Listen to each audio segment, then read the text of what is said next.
Welcome to the Untold Tales audio anthologies. Written by Dr. Jeffrey A. Robinson and narrated by Melissa Del Toro Schaffner. The Waystation. Billy Taggart ducked behind a man who had paused in front of the large canvas tent. Crouching low, he peeked past the people in front of him and studied the hawker who was shouting at a passing crowd. "Hear ye, come one, come all! Come, see the marvels of the Tiptree Menagerie! For only a tuppence, you can behold the most amazing collection of exotic animals and beasts in the world!" bellowed the gaunt, red-haired man.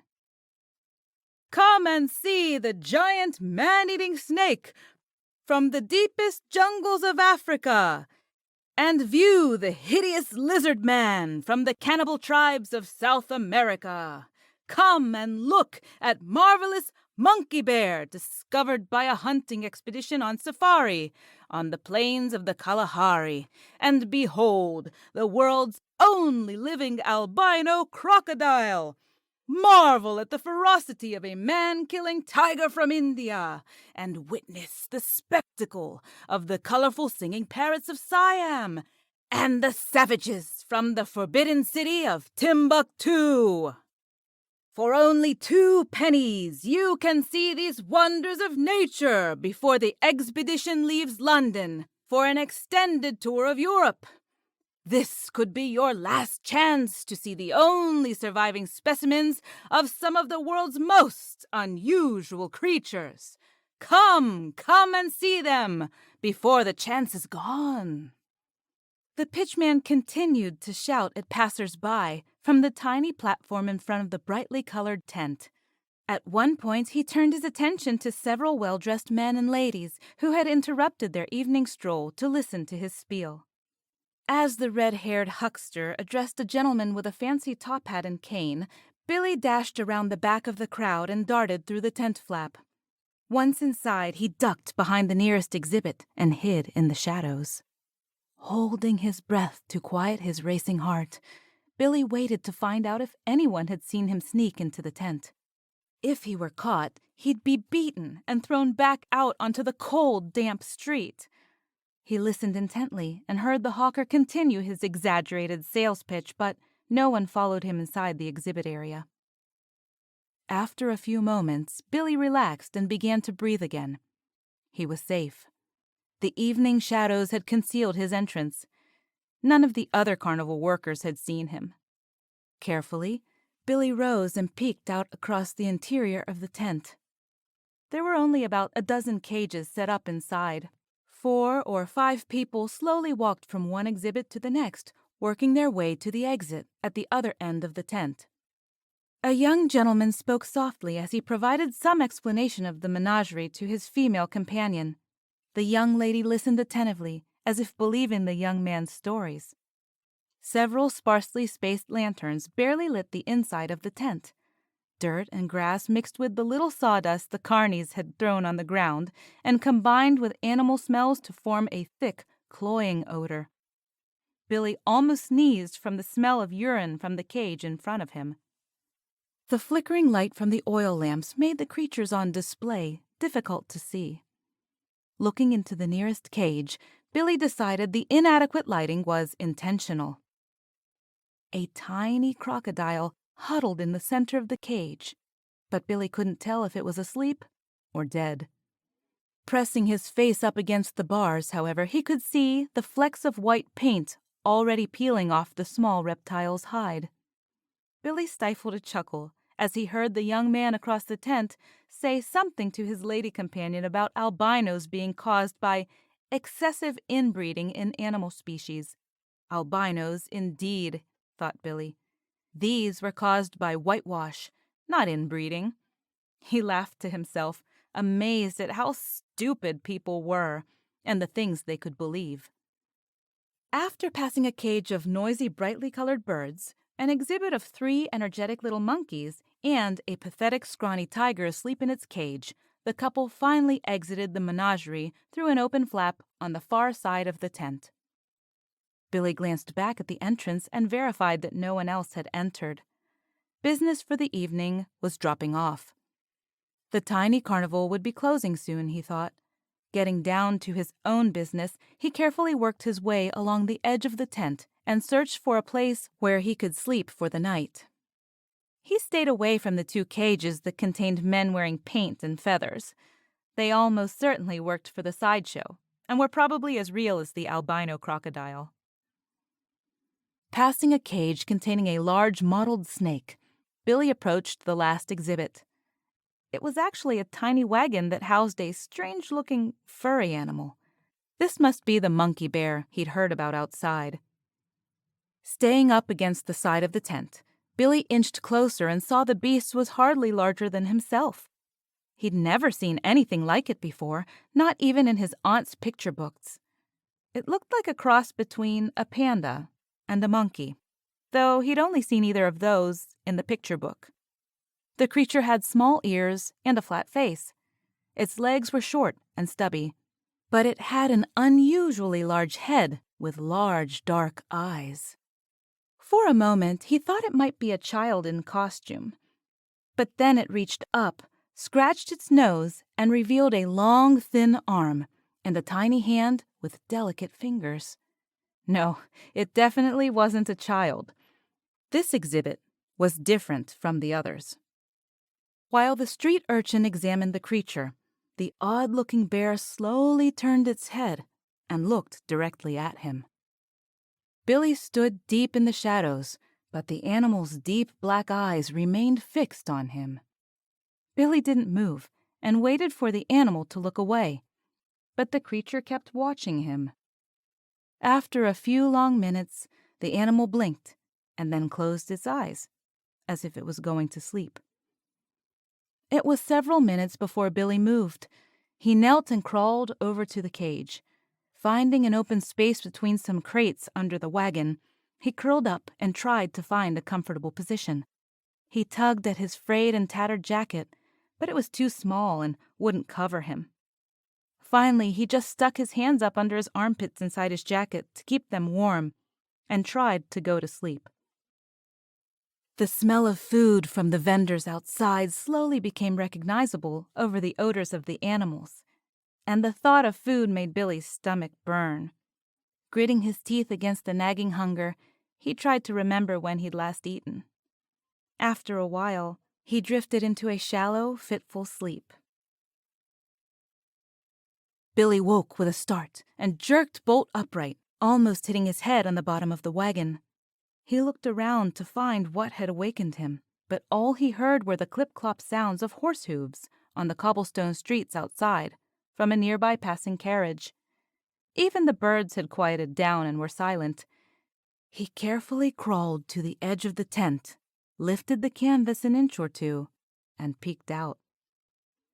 The street was dark and empty. The vending booths outside were bare, and all the wares were gone. The only visible lights were the stars overhead, and one of London's new gas lamps on a distant street corner. Queen Victoria was having them installed on all the main streets, but there were still very few of them around. The hawker was gone, along with his crowd of prospective customers. His little podium had been moved away from the busy sidewalk and now blocked the tent's entrance. Fog was slowly rolling in from the waterfront, and Billy decided it must be about 3 o'clock in the morning. Lowering the edge of the tent, Billy looked around the tent. The canvas flaps at the tent's 2 entrances were tied shut, and the cages with the men were empty. All of the animals were asleep. Only a single lantern had been left on. Billy's stomach grumbled, and he started to explore the interior for anywhere food might be stored. The animals and men in costume must eat something, he thought. Poking around, he found a crate near the sleeping cat's cage and opened it. Inside were small dark biscuits. He took one and sniffed it. He tasted it with the tip of his tongue, but he couldn't tell what it was. It didn't seem too offensive. His stomach growled again, and Billy decided it was better than nothing at all. He took one biscuit in each hand and raised the first one to his mouth. "No," said a firm voice behind him.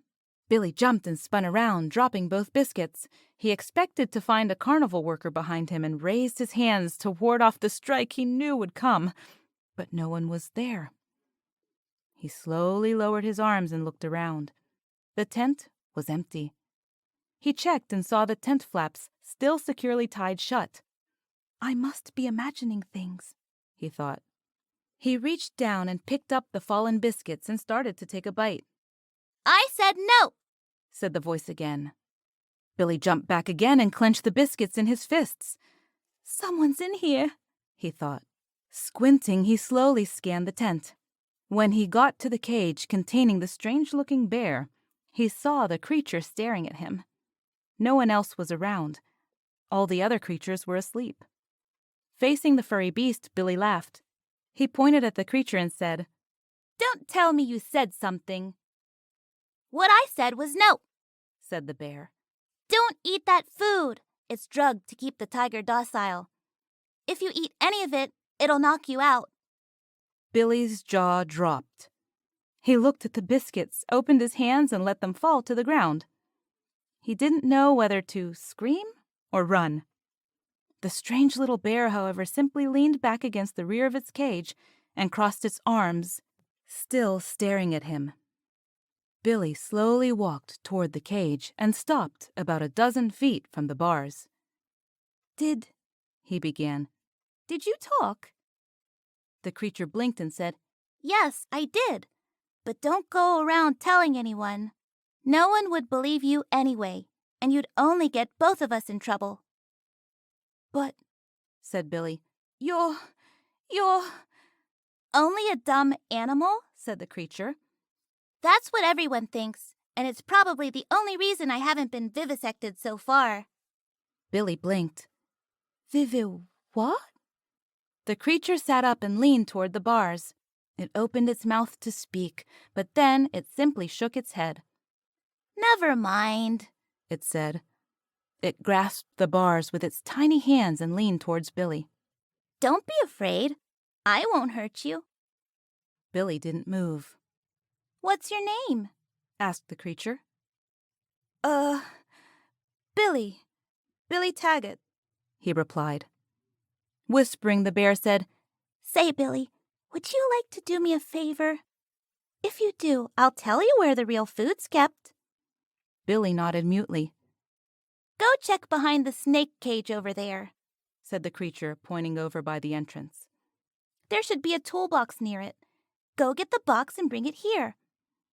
Billy looked where the creature was pointing and slowly walked in that direction. Sure enough, there was a heavy box of tools on the ground behind the exhibit. He stooped and picked it up. He half dragged it back to the bear's cage. And when he stopped, the creature pressed itself up against the bars and gestured with one hand for Billy to come closer. "It's okay," it said. "I won't hurt you. I just need to get some of those tools." Billy hesitated. "Really?" the creature insisted. "I promise I won't hurt you. I just need your help to get out of this cage." Billy pushed the toolkit closer to the creature's cage and stepped back. "Billy," it said, sighing, "you're going to have to help me. I can't reach the toolbox from here. Could you at least open it and hand me some of the tools?"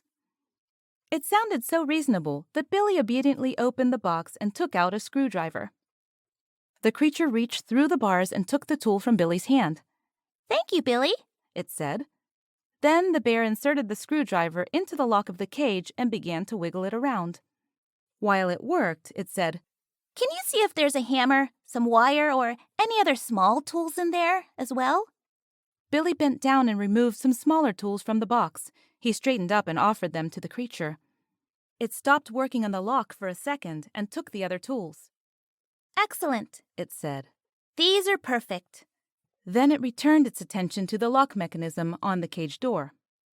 Billy watched the creature silently tinker with the tools and began to wonder if he wasn't really sleeping and having a strange dream.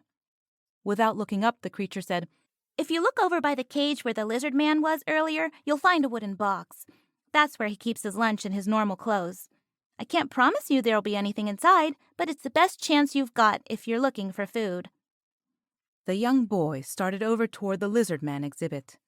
Without looking up from its work, the creature said, If there's anything there you don't want, bring it over here and I'll take it. You wouldn't believe what they've been feeding me.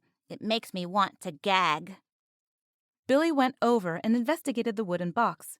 Inside the container, under some rags, he found a cloth bag containing scraps from a previous meal. There were a few pieces of cooked meat, some stale rolls that felt more like rocks, and a large chunk of cheese. There was even a small corked ceramic jar with some kind of drink in it.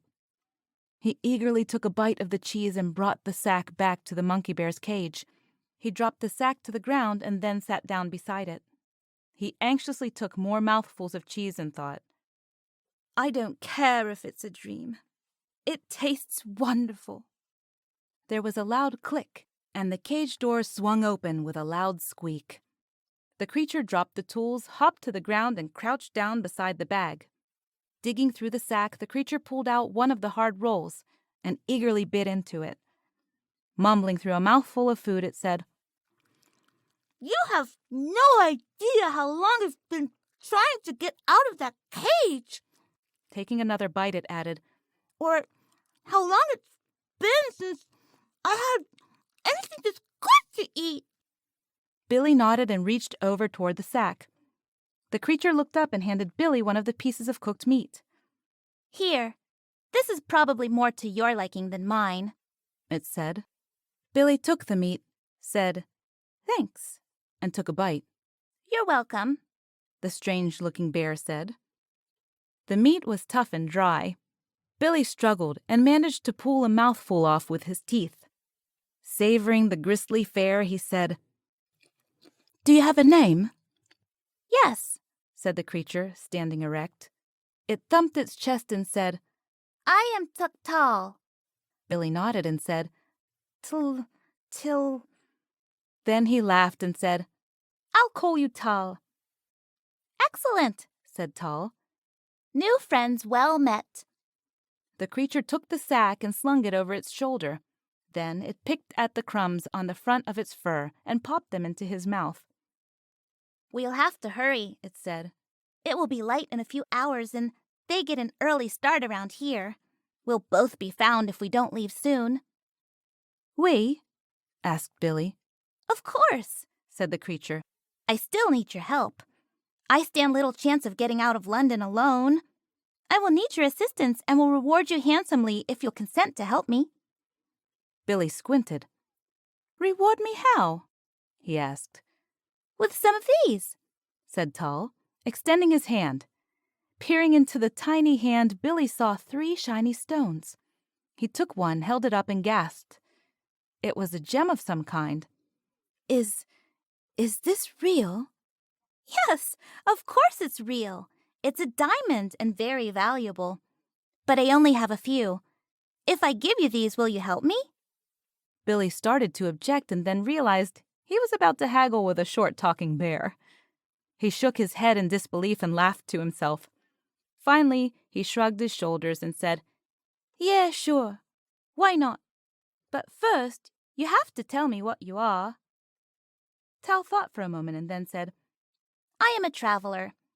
My people live very far from here, and we avoid humans whenever we can. Unfortunately, several of my companions and I encountered a group of men in Africa. They were hunters. The others got away, but I was trapped by a net and captured. Still, I consider myself lucky. For a while, I thought I was going to be eaten. The hunters sold me, and I was eventually brought here to this carnival. I've been in that cage, or others like it, for about 4 months, waiting for an opportunity to escape. Most of the time, I was on a sailing ship from Africa with no place to escape to. So, you're not a kid in a suit, or someone who's had a curse placed on them? Asked Billy. No, answered Tal. I'm just a different creature, yet I'm much like you. I think, I talk, I travel, and I get myself into trouble sometimes. Billy smiled and popped the last piece of meat into his mouth. He stuffed the remaining cheese in his pocket and mumbled, So, there are others like you? Squatting down on the ground, Tal said, Yes, but not here, not on this planet. Like I said, I'm a traveler. I come from very, very far away. Billy's jaw dropped. You mean you're from another planet? Squinting, Billy wondered what kind of line he was being given. Then, how did you get here? He asked. I told you. I was a traveler. My people have devices that let us move from one place to another. It's called spatial translocation. My people use it to travel to different worlds on different stars across the galaxy. Billy pursed his lips.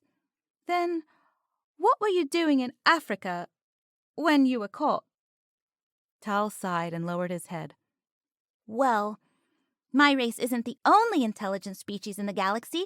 Actually, there are many races that travel between the stars. We've used your world as a stopping point on our translocation network for thousands of years. But there are very strict rules about the interaction with other intelligent species, so this planet isn't used much, except for official business. Business? Said Billy. Yes, primarily research. Other races periodically visit and study your world, plants and animals, cultures, languages. How do you think I learned your language? Billy frowned. He hadn't thought of that. He thought it was natural that everyone else spoke English. The creature continued. Anyway, we've monitored mankind's progress for centuries. Many of us think humans have great potential. Who knows, maybe someday men will learn to travel to other stars, like my people. Really? Said Billy, wonder filling his eyes. Sure. Not in your lifetime, but someday. Billy frowned and took another bite of food. Tal continued. Once, travel here was far more common than it is now. We've always tried to avoid mankind. Once, there were dozens of teleportation nodes on Earth, but the stations were shut down over the years as your civilians grew larger and your territories expanded.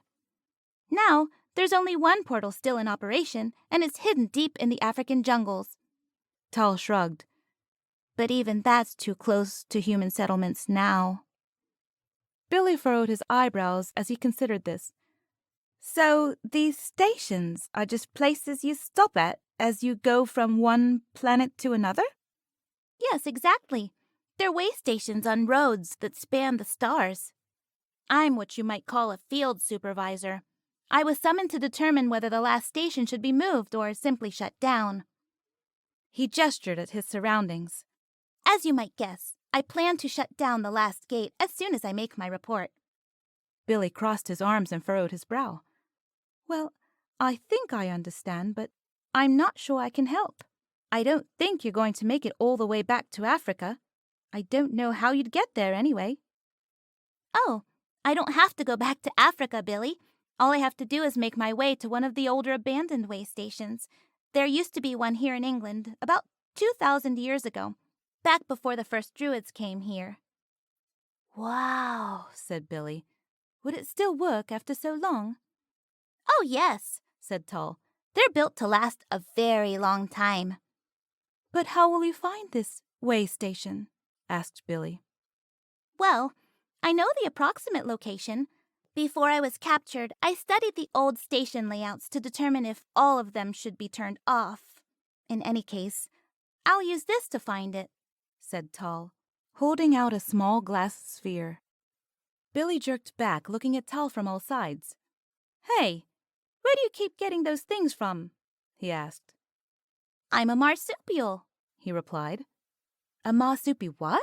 Said Billy. Tal sighed and said, I have a pouch where I can hide things. But it's very small, and this is all I have, really. Billy looked at the tiny orb.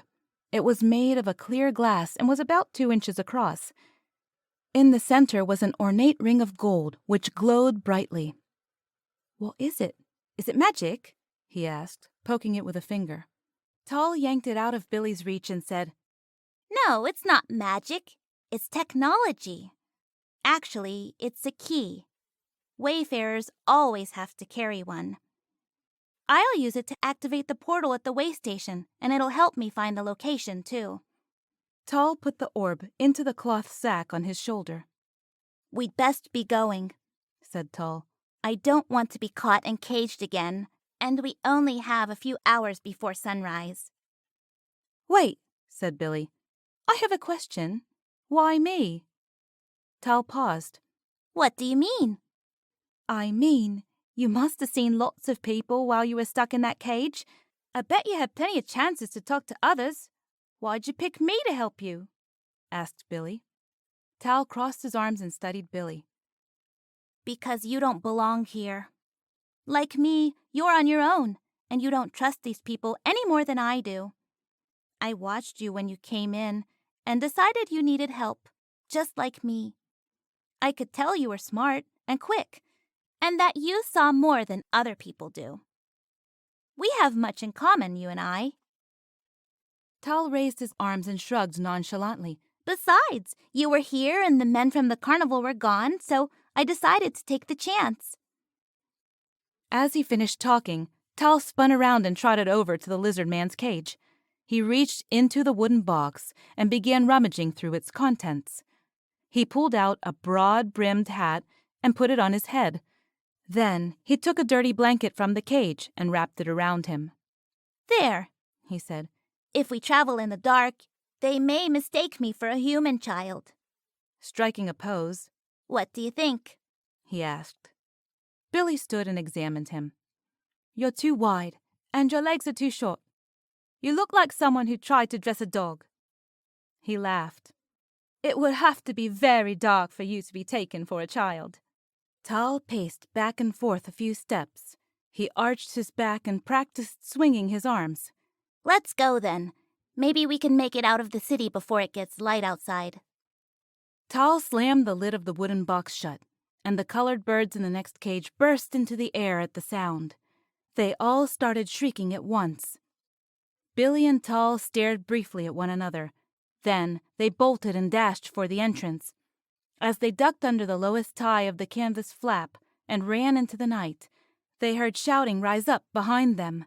The screaming birds woke the other animals and the nearby sideshow workers. As others arrived to investigate, Billy and Tal vanished together into the dark London streets. The approaching dawn transformed the dark night. The thick morning fog diffused the emerging light so that Billy and Tal saw each other as featureless black silhouettes against an endless sea of gray. Where are we? asked Tal. Are we almost out of the city? We're still in the city proper, answered Billy. Outside still a long ways off. We're barely outside of the city center. Their progress had been slow. Billy had led them through a maze of back streets, avoiding lights and people. For several hours they'd moved through the darkness by dashing from one set of shadows to the next. The problem was that Tal's short legs didn't let him run very quickly. It'll be light soon, said Tal. We'll have to find some place to hide or they'll capture me again. Billy looked around and pointed. Over there. We'll hide in that alley. Hurrying over, they found the alley was a dead end. There was garbage piled up along the back wall, and the place reeked from the smell of raw sewage where people emptied chamber pots. Hey, a cot, whispered Billy, pulling on the handle of a short, two-wheeled carryall. This will be perfect. We can get you out of the city in this. Then he saw the cart was missing a wheel and understood why it had been thrown away. Well, maybe not, he added. He let go of the cart, which crashed back onto the pile of debris. Tal peeked around the corner near the alley entrance and motioned for Billy to come over. When he got close, Tal whispered, Billy, what's that building over there? The one with the 3 balls above the door and all the stuff in the window. Oh, that's a pawn shop, answered Billy. It's where you can hawk things. Could you sell one of those gems there? asked Tal. Maybe, he said, scratching his head. Most likely they'll think I stole it and try to take it from me. Tal thought. All right, try this. Show them 1 gem and tell them you can get more. Then ask them what they'll give you for it. When they name a price, take the gem back and tell them you'll sell it at another shop down the street. Then start to leave. They'll give you a better price then. Billy thought about it and nodded. Okay, but if they try to nab me, I'll run and meet you back here later. They huddled together in the back of the alley until it was lighter, and the shops started to open. Then, Billy buried Tull under the trash to hide him, covering him completely in garbage before he went over to the pawnshop. Billy did as he'd been told. He didn't think it would work, but it succeeded just like Tull had said. He ran back to the alley and hollered, "Tull, you'll never believe what I got!" When he rounded the corner, Billy saw a pack of dogs surrounding the pile of trash in the alley. The dogs barked and snarled. One tugged at something in the pile and tried to pull it free. Billy backed away. He'd considered taking on one dog, even if it was bigger than him, but 3 was too many. There was a muffled curse and a trash pile kicked one of the dogs. All 3 advanced menacingly when there was a sudden flash of light. Before Billy could react, the 3 dogs ran out of the alley, one yelping loudly in pain. Billy approached slowly and Tull peeked out. "It's about time you got back," he said. "I thought I was going to be eaten again." He struggled to sit up and face Billy. "What did you do?" asked Billy. "I mean, to the dogs." "I used the key," Tull replied. "It has a powerful energy charge and can generate a strong electrical charge." "You mean you can shoot lightning bolts?" asked Billy in amazement. "With that orb of magic gold?" "Yes, I mean no," said Tull. "I told you it's not magic, it's science. Besides, if I do that again, I won't have enough power left to open the gate. And it's not gold. It's a superconductor that sustains a high electric current and generates a magnetic field that—" Billy stood with a blank expression on his face and his jaw slightly open. He obviously didn't understand any of the words Tull was using. "Never mind," said Tull. He stood awkwardly and brushed himself off. "Say, did you get any money?" Billy had almost forgotten. He held out his hands and displayed some coins. "They gave me almost 10 pounds for the gem. It worked just like you said. What should we do now?" "It's a shame," said Tull. "That gem was worth nearly 100 times what they gave you. I've been thinking while you were gone. Here's my plan. I'll wait here while you go to the nearest stables and rent a coach. Tell the person in charge that your father sent money to rent a carriage to take you and your little brother to Salisbury. If I remember, it's about 50 miles from London. Make sure it's a closed carriage. Then come back here and get me." "Okay, but why are we going to Salisbury?" asked Billy. "Because it's the nearest we can get to Stonehenge," Tull replied. Once more, Billy took off and did as Tull instructed. Within the hour, Billy came back with a tall, black, handsome cab. The driver sat behind the cab of the small 2-wheeled carriage, and the horse danced nervously as Billy got out. Billy made the driver park the cab and sent him with a few silver coins to get some food for the trip, while Billy supposedly fetched his little brother. While the driver was gone, Billy smuggled Tull into the closed cab. Together, they rode out of London in style. Both passengers fell asleep. The driver stopped at an inn later that afternoon to water his horse and woke Billy to give him some food. Billy told the driver that his brother, who was huddled in blankets, was ill and needed sleep. The driver resumed his journey, while Billy and Tull devoured the first fresh meal either of them had had in a long time. It was late evening when the carriage finally arrived at the Salisbury Inn. Billy gave the driver a few more coins to arrange for lodging, and they both slipped out of the carriage while the driver was gone. Without attracting any notice, they disappeared into the English countryside. Billy was worried that the driver or the innkeeper would look for them when they noticed their disappearance. Tull reassured Billy that no one would look for them. The driver and innkeeper had their money, and neither of them would lose any sleep over 2 unknown children. Tull suggested to Billy that, after he'd gone through the gate, Billy should come back and take advantage of the lodgings they'd just purchased. As they walked across the moonlit woodlands, Tull periodically checked his orb and pointed out the direction they needed to go. After a while, Billy pulled on Tull's blanket to make him stop. He pointed at large standing stones far off to their left. "Is that Stonehenge?" asked Billy. "Yes, but we need to go over there," said Tull, pointing at a nearby hill. But didn't you say your people built Stonehenge? No, said Tull. Stonehenge was built by humans, centuries after we shut down the station. Long after we left, stories continued to be told about the place, about strange lights and odd-looking creatures. Humans thought it was a magical place and built those structures there.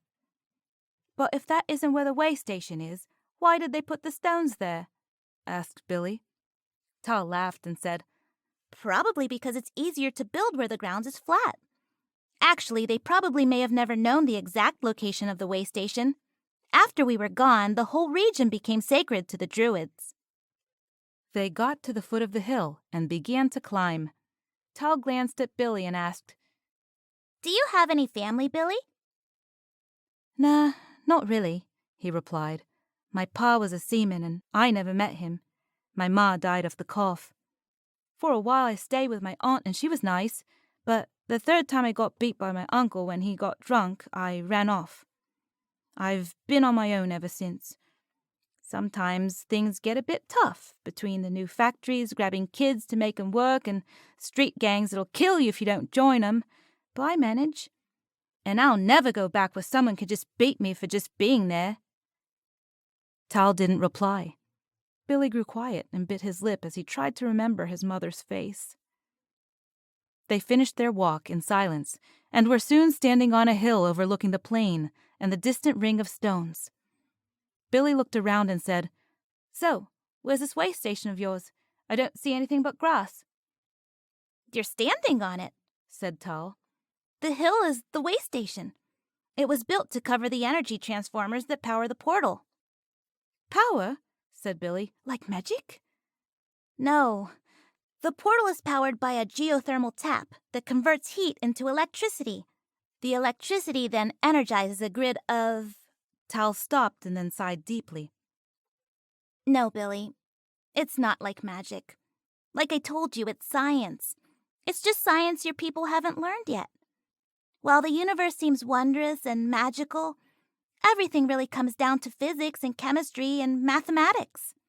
The power here is natural, not magic. It powers the portal.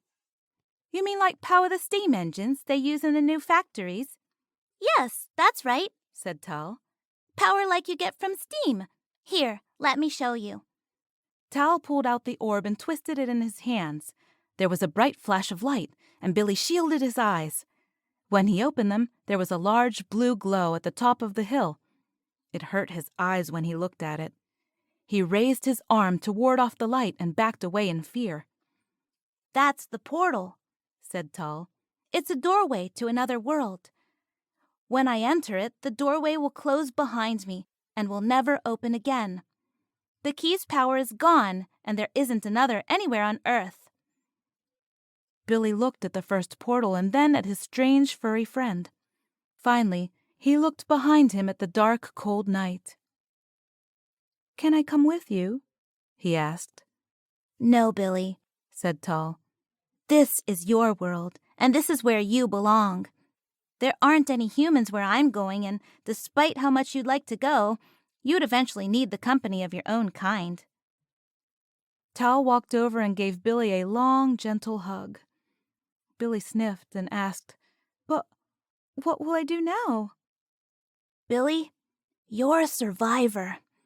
If you could make it on London streets at your age, you can make it anywhere. Use those last 2 gems carefully and don't waste the money. Also, take this and wait until you're older before you try to sell it. Tull threw him the glass orb. Others will try to cheat you if you try to sell it now. Billy looked at the orb and the tiny ring of gold inside it. It now no longer glowed and was dull and cold. This? Asked Billy. This gold isn't as much as the coins I had this morning. What's so valuable about a glass orb with a ring in it? Tull walked to the gate and laughed. It's not the ring that's valuable, Billy. Besides, it's not gold anyway. He shouted and he waved goodbye. What's valuable is the orb. It's not made of glass. It's made of crystallized carbon. The orb is a diamond, a uniquely valuable one. When you're older, find a gem cutter who will cut it into smaller stones, then sell them one at a time. Buy yourself an education and make something of your life. Keep asking questions, Billy, and you'll always find new answers. And remember, magic is just science you don't understand yet. Billy stared in awe at the tiny sphere in his hands. When he thought of it as a diamond, it didn't seem all that tiny anymore. His mind reeled when he tried to figure out what it was worth, and he started to imagine all the things such money could buy. So entranced was he with the fortune in his hands, he didn't notice Tal disappear through the gate. There was a rush of wind and the blue light disappeared. Billy stood for a long time, looking at the empty hilltop, and then he walked back downhill toward the inn at Salisbury. As he passed the huge ring of stones, he laughed again at the things some people convinced themselves to believe. Holding the orb in his pocket like a magic charm, Billy returned to his own world, which would never seem the same again. Thank you for listening. We love our listeners, fans, and patrons. If you loved what you heard, please like and subscribe to our audio anthology, and consider visiting our Patreon site at www.patreon.com/Melissa Del Toro voiceover. If you'd like to read more of the stories in the Untold Tales series, not narrated here on our podcast, you can find Jeff's books on Amazon.com in paperback and Kindle format. The links for all of this information are conveniently listed in this episode's show notes. Thank you and have a wonderful day.